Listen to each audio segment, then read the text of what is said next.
Punjab assembly के speaker Malik Mohammad Ahmad Khan ने opposition पर कड़ी तनकीद करते हुए कहा है कि जब उनके पास इख्तियार था तो रेक्यूजिशन के जरिए इजलास बुलाया जाता था और हमने उनकी हर बात सुनते थे।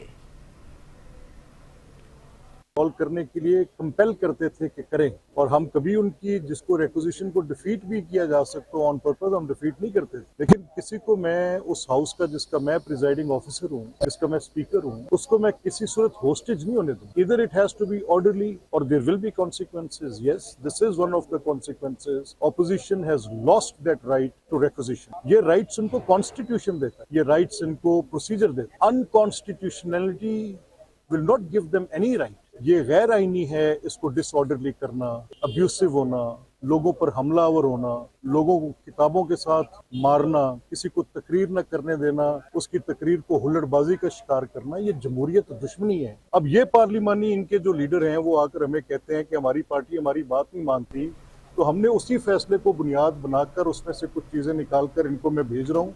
I have had a meeting with the lawyer today. I am engaging best of the constitutional teams. मैं सिर्फ ये देखना चाहता हूँ कि जो क्या किताब और आइन में लिखा है वो ज्यादा अफजल है या जो अपना गलत हक के तौर पे मांगा जाता है हुल्लड़बाजी करने का हक, ये ज्यादा अफजल है।